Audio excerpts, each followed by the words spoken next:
I'm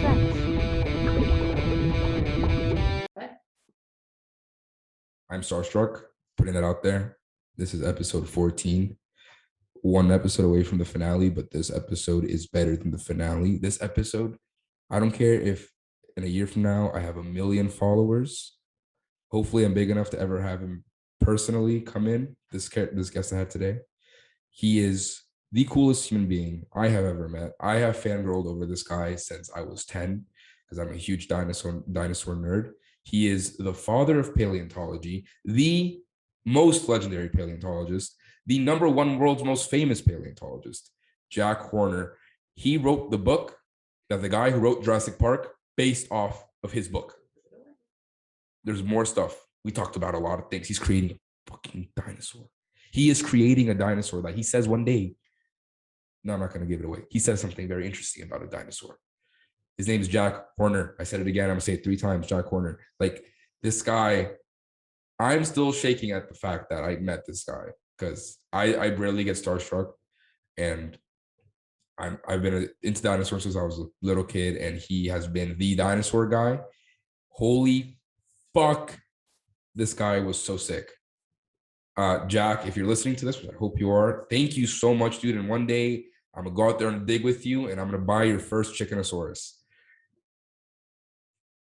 Just watch the podcast, guys. Watch the podcast. This is the coolest podcast I've ever. It's not too long, and it's the coolest fucking podcast you'll ever listen to in your life. This is, if you like anything related to anything ever, watch this. Thank you for watching. See you next week. Howdy. Hey, Jack. How's it going? Excellent. How are you doing? Really, really good. I gotta say, it's such an honor to have you on, man. Really appreciate you coming on.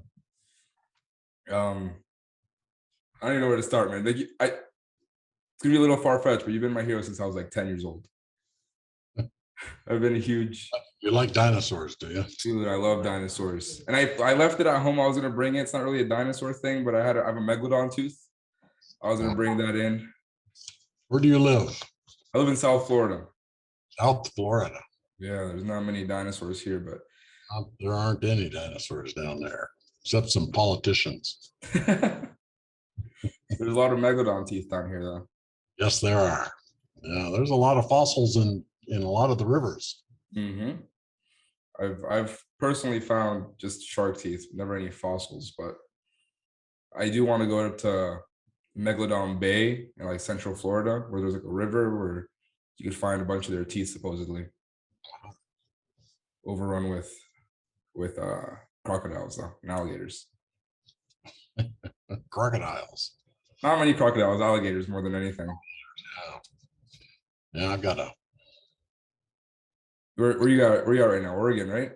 See way back there behind me, I've got a bunch of alligator skulls. Oh shoot, yeah, I see them. Is that part of your studies, or you just like alligators? Yeah, well, they're dinosaurs are related to alligators and birds. So, okay. So your area of expertise is dinosaurs. Yeah, that's what they say. How long have you been into that? I was born this way. When'd you start though? I found my first dinosaur bone when I was 8. Really? Yeah. Where? Montana. That's where I want to go. I've always wanted to go on a dig with my friends. Mm-hmm. What kind of dinosaur bone was it? Do you know? It was a duck-billed dinosaur. Okay. And you found. When I was 13, I found my first dinosaur skeleton. Oh. What dinosaur was that one? Another duck-billed dinosaur. What's your favorite dinosaur? Maiasaura.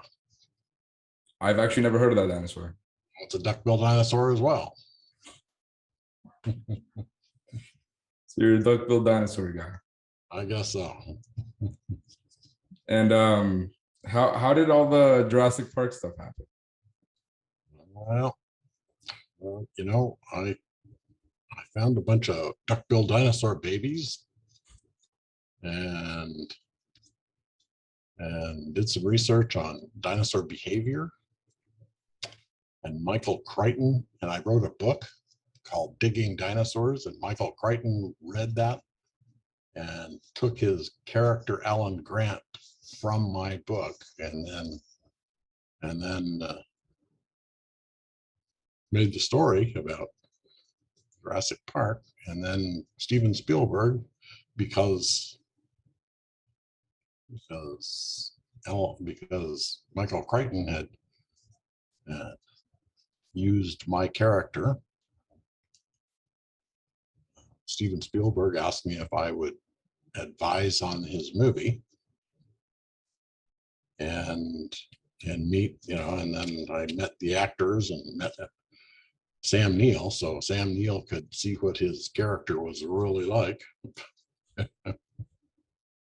So Sam Neill is based off of you, essentially. Well, according to the book, yes. Wow, that's actually incredible. I had no idea that it was that in depth, that it came from your book. So Jurassic Park was birthed by you, essentially. Well, you could take credit. It's okay. You could take credit. I wouldn't really put it that way, but I was, it was flattering that Michael Crichton had used my character, I guess. That's awesome. That's really cool. We actually put out a post today with ask us questions to ask Jack, and we got a bunch of questions for you. But mainly, it's something I also want to ask because everybody's interested in your Chickenosaurus. Mm-hmm. So what's that all about?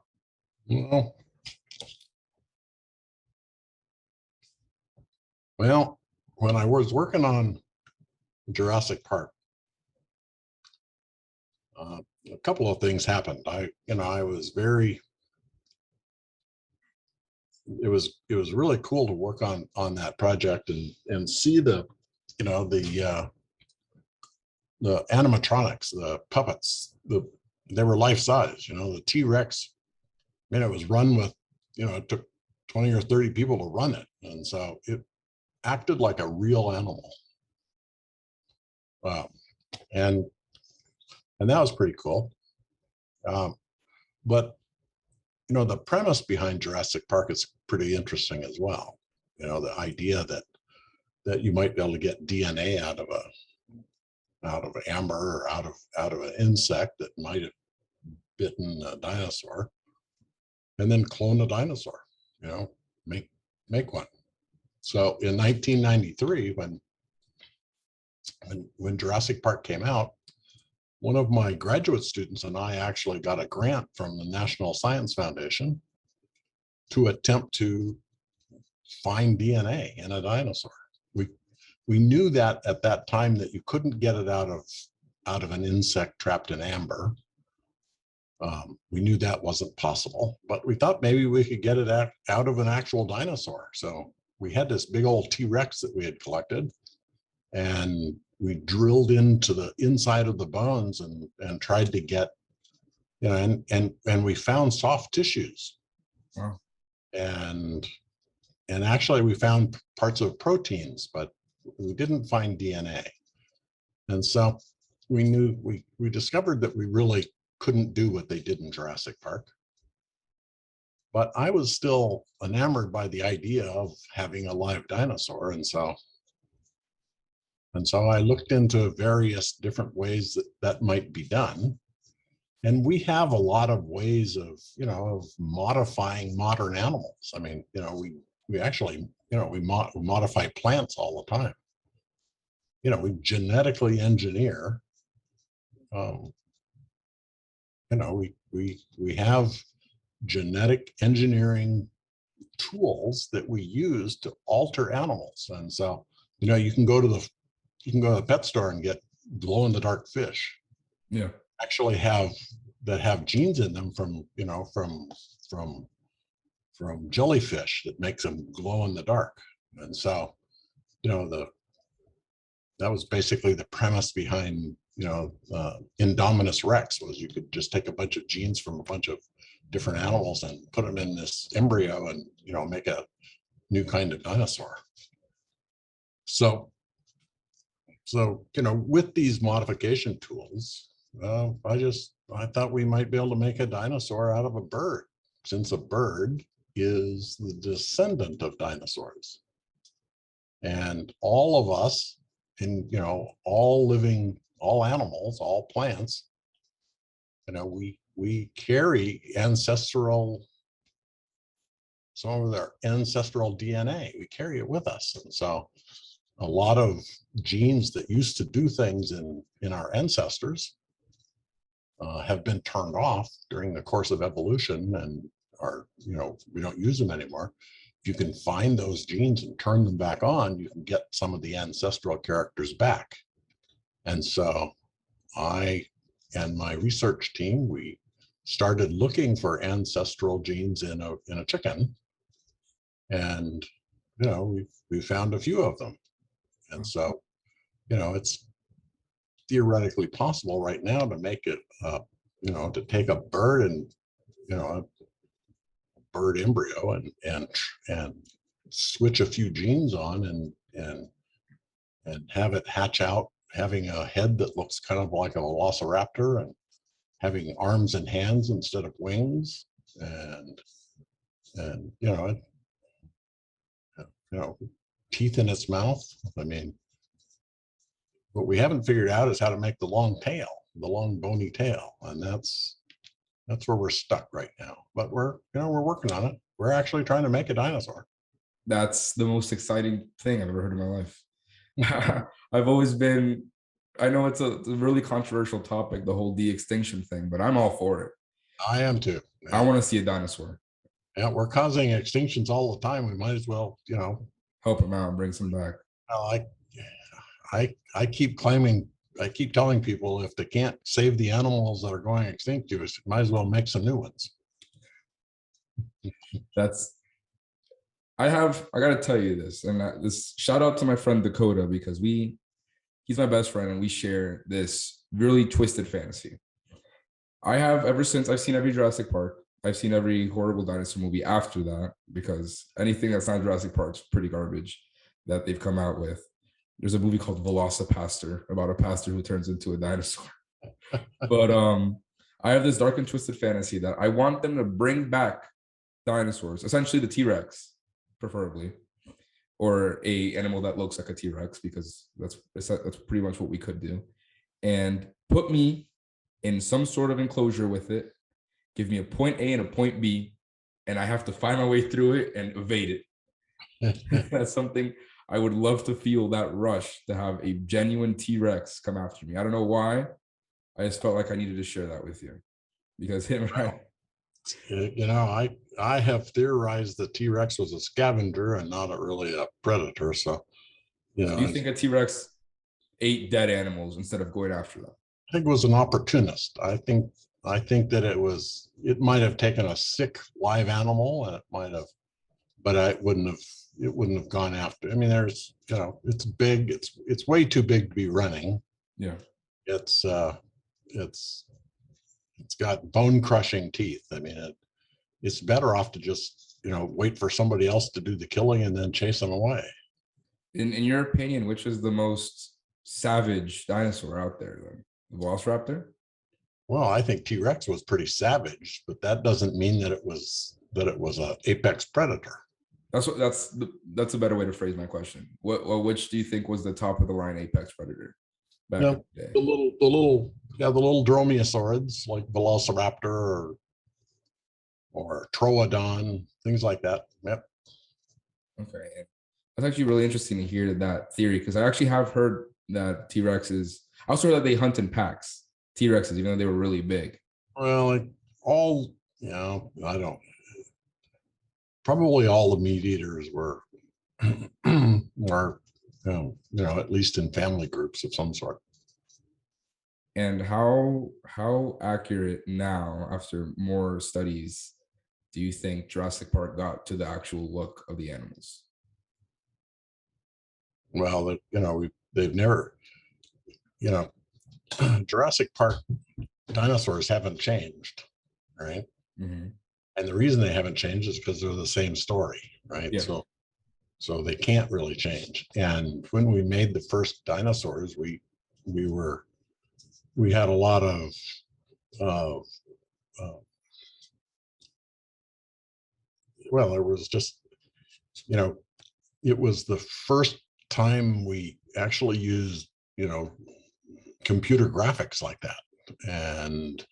And so, it was a movie that integrated animatronic, the puppet, and computer graphics. And so, sewing those two together, making them so that they looked like the same animal, that's a hard thing to do, especially back then when computer graphics was brand new, and and trying to make a life-size animatronic animal move like a real animal. I mean, it's hard to do. That's why most of the scenes where we're using the animatronics, it's raining most of the time, so that hides a lot of the the And it's problem. dark, and it was nighttime also. Yeah, and nighttime. So it came out pretty good. I mean, the original Jurassic Park still holds up today, in my opinion. And we couldn't put feathers on it. We knew that the velociraptors should have feathers, but there was no way to do that. The computer graphics people didn't know how to do that at that time, and it would have looked pretty stupid on the puppets. So yeah. So we've known they've had feathers for that long. We just didn't have the technology at the time to do that. And so as we've moved through the movies, we've added, in Jurassic Park 3, we see some little bristly, feathery, little like spiky things coming out of their heads. Right. But that's really about all we could ever do.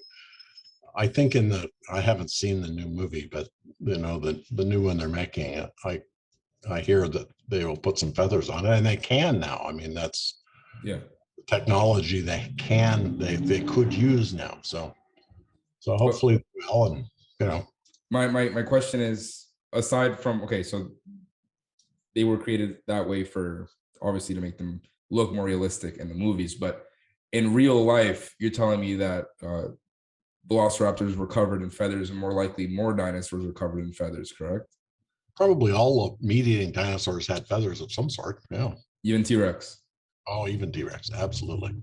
So you think back 65 million some years ago, T-Rex was one huge bird. No, it wasn't a huge bird. It was a huge dinosaur. But if you think about birds are the descendants of dinosaurs. And if you just think about it in time increments. Okay. From Stegosaurus to T-Rex, the amount of time between Stegosaurus and T-Rex is greater than the amount of time from T-Rex till now. Oh, shoot. So dinosaurs had a lot of time to evolve. And so,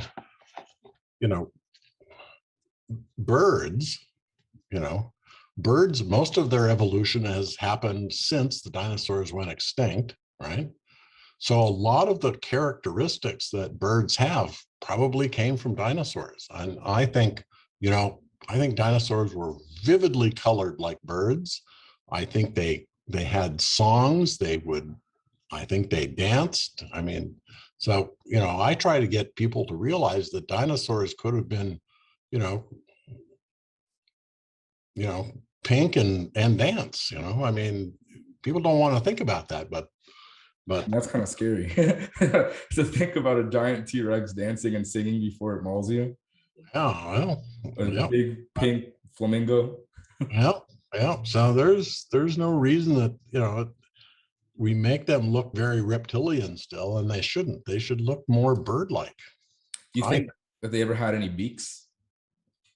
Well, some dinosaurs had beaks. Yeah, I mean, a lot of dinosaurs had keratin beaks, just like a bird does. Yeah, that's super, super interesting. And has there been any late like breakthrough discovery at all, or has everything been kind of stagnant throughout the last few years, and we're just trying to finally dig deep and create one? Well, we're finding out new things about dinosaurs all the time. So, you know, all of us researchers, are finding, new tidbits every once in a while. There aren't very many big discoveries made lately, but that's in paleontology. We just, we're limited really to what we find. We can't. If I wanted to find a T-Rex, I know where they are. I mean, I know where they're preserved, but what do you think the chances are that I could just go, spend the summer and find one? Even though I know exactly what rocks to look at. I mean, I have found a dozen of them, but I didn't go looking for them specifically. I went out just looking for anything I could find. And have you found full skeletons or just parts of the T-Rex? Well, nobody finds a full skeleton of basically anything. I mean, it's pretty hard to find a full skeleton, because in order to find them, something has to have weathered out of the ground already. Okay. So you ever found a T-Rex skull?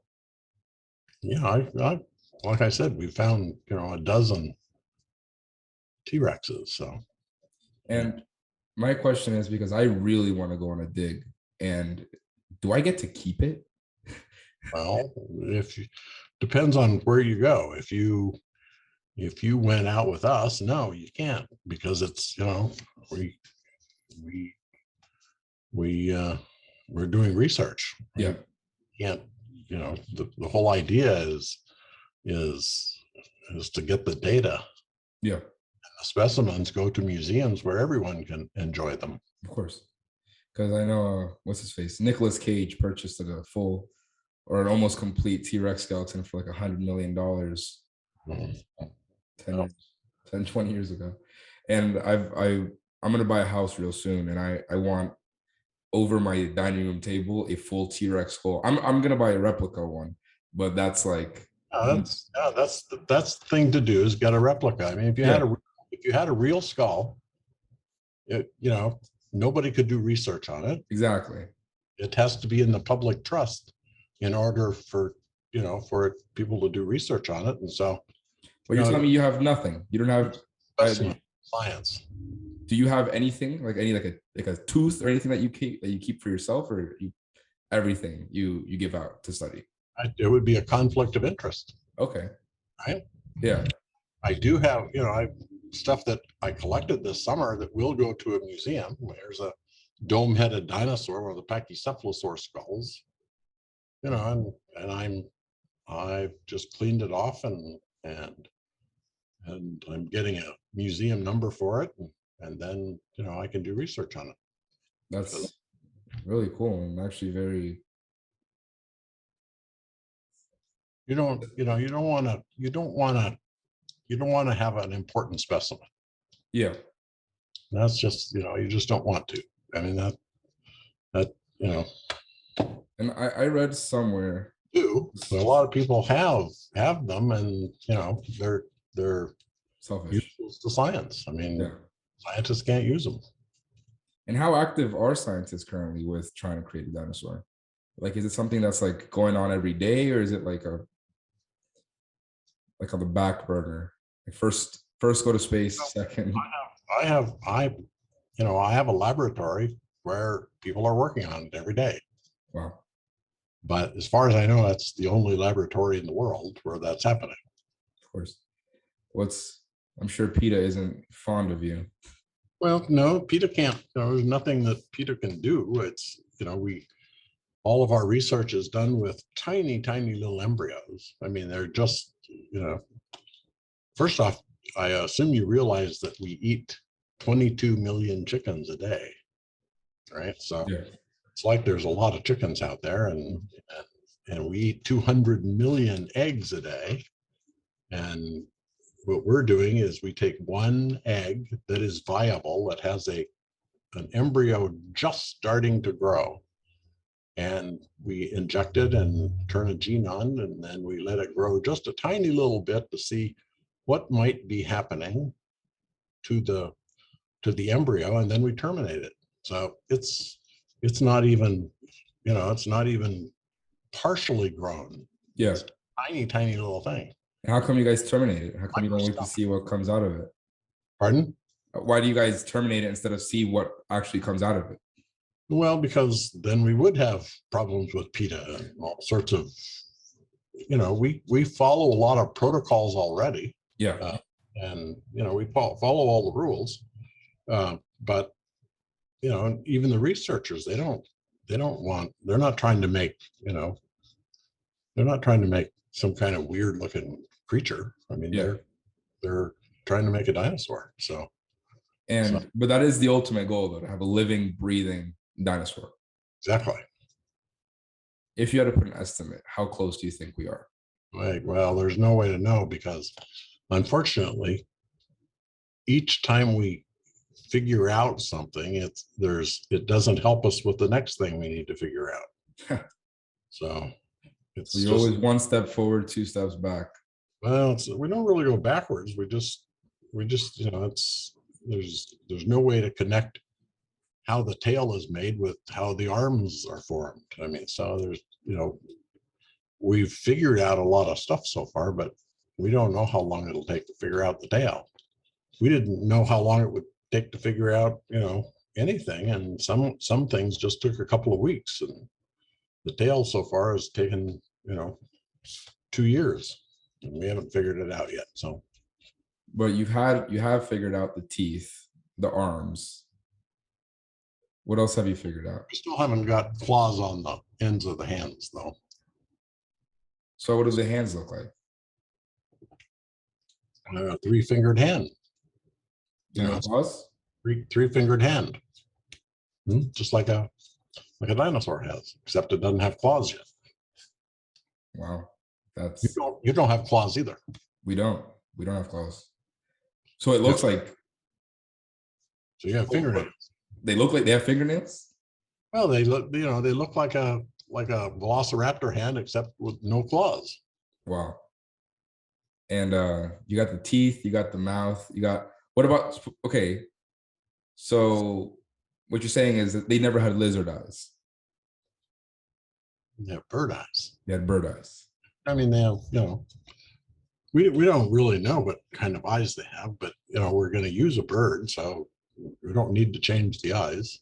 Yeah, that's extremely exciting. And I have this other question. Hypocrosaurus chromatin materials and some sort of proteins are found. Can they clone it? No. No? Nope. Well, there you go. Yes, I am your Nick. That is your question answered. So your stance essentially on de-extinction is let's do it. Well, of course. And do you think it'll ever be possible to have a Jurassic Park like thing? Well, I don't know that you'd want to make a Jurassic Park like thing. Why, we figured out how to genetically modify cats and dogs for pets, right? Yeah. So why not just have, little dinosaurs for pets? I would die to have a why make them and then put them in a zoo? That'd be like putting cats and dogs in zoos. But how are you gonna have a T-Rex as a pet, Jack? Well, I'm not going to have a T-Rex for a pet. You have a little Chickenosaurus as a pet. Exactly. I would want a Chickenosaurus. I would be first in line to purchase. Where'd you put a T-Rex, and put it in the backyard, and it'll eat the neighbors, right? What do you think it would do to the environment if we somehow do? Because okay, let's say we create this Chickenosaurus, right?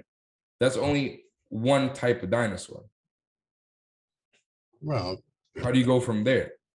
Again, it's just like modifying a cat or a dog, right? I mean, people made Chihuahuas for some reason. Who knows why? Yeah. And what do you do with them, right? You have them for pets. No, my question is, how do you get different dinosaurs? So if we're making this Chickenosaurus that you say is going to resemble a raptor, how do we someday get to a Stegosaurus? You know what I mean? How do we get the plates on a dinosaur? Well, theoretically, just like we made Indominus Rex, right? Yeah. Using different genes that promote different characteristics. So just modify the Chickenosaurus, essentially. Yeah, why not? Yeah. Well, my manager / girlfriend's here, and she just left for a second. He's saying in the future, we might have Chickenosauruses as pets. And that's, I'm a have one. Unfortunately, I don't think we could take them to the dog park, but they might eat the dogs. They might eat the dogs. And how big do you think the Chickenosaurus can get? I know we're super early. We don't know much of anything, but is it going to be the size of a chicken, or are these latent genes you're turning on going to affect the size of it as well? No, we don't really know, but hopefully it'll be the size of a chicken. A little bigger might be a little too scary. But then, like you said, from there we can mutate it to make it bigger. We can. Well, the thing is that once we can do it with a chicken, we can do it with an ostrich or an emu or any bird. Birds we can do it with a hummingbird. The thing is that birds are all related. So yeah, once we know how to do it with one bird, we can do it with all of them. If you could bring back one dinosaur that's not a duck-billed dinosaur, why wouldn't I would bring back a duck-billed dinosaur. Aside from the duck-billed dinosaur. No, I don't know. Maybe a horned dinosaur. A horned dinosaur, like a Carnotaurus. Actually, I might, bring back a Pachycephalosaur and see what he actually does with this dome. Because one thing he doesn't do is crash his head together. He doesn't. No. So they weren't ramming into things. No, they were not. Only once. They could only do that once. And they had soft skulls. You could do it once too. And then I'm dead. That's right. So they had very soft skulls. Well, they actually don't. They have really hard skulls, but the skulls are so hard, they're hypermineralized, which means they're like glass. So they're brittle. It would just shatter. That's crazy, because Jurassic Park, those things are ramming into everything. Well, that's Steven Spielberg's fiction. That's actually really, really cool, that science movie and getting, to me, the science is cooler than the actual movie, because of course it is. It's real. Yes. And I hope in my lifetime I could see a dinosaur at some point. And well, I hope in my lifetime I can too. And my lifetime is going to be shorter than yours. So I don't believe so. I haven't heard yet. Hopefully that'll motivate a faster dinosaur. Do you think that it'll be good for the environment to bring back dinosaurs?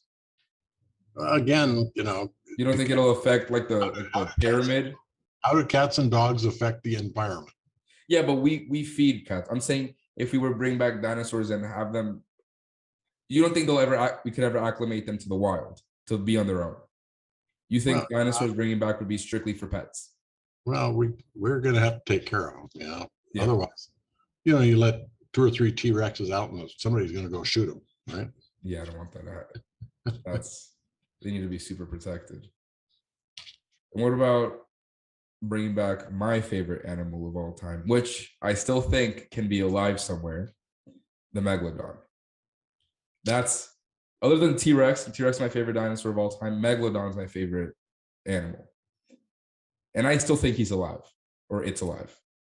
Okay, well, good luck with that. You wouldn't bring him back? It back. I don't keep saying it. Well, nothing says we can't, but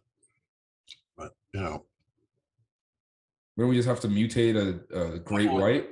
It's definitely going to eat a whole bunch of things that, it is and would be an apex predator, and it definitely would be a keystone predator, a keystone species, and would probably collapse an ecosystem or two. Yeah. So that's not good. It's my whole theory on it being alive, because there has been some like videos that come up of like under like super deep oil rigs, like you'll see a huge shadow move by and it's like in the shape of a shark. There was a video that came out from Brazil in 2013 of some sunken ship. There was a dude they were rescuing with the helicopter, and there was a video down below, and the shark-like shape passed by them. It was like 65 feet long. So I hold out hope that one day the ocean's so unexplored that maybe it's hiding, maybe it's playing hard to get. Yeah, well, you and the Loch Ness people. I don't believe in Nelly, but I believe in the Megalodon. Okay. So, Jack, again, huge honor, genuinely. Yeah, well, I really, really appreciate you coming on. I know a lot of our viewers are going to be really excited for this episode. I've said since the beginning, the goal, I'm a film student and I love dinosaurs. And I actually made a TV show about dinosaurs that I'm pitching. I said from the beginning, I want a movie director and a paleontologist. And I just got the godfather of paleontology on my podcast. So I really, really appreciate you coming on, Jack. you're very welcome. And good luck with it. What happened? I said it was nice meeting you. Very nice meeting you too. And really good luck with your Chickenosaurus. And I can't wait till it's up for purchase because I will be the first one to buy them. Remember my name. I will be there at pre-order line. Okay. Thanks, Jack. Bye-bye. Bye.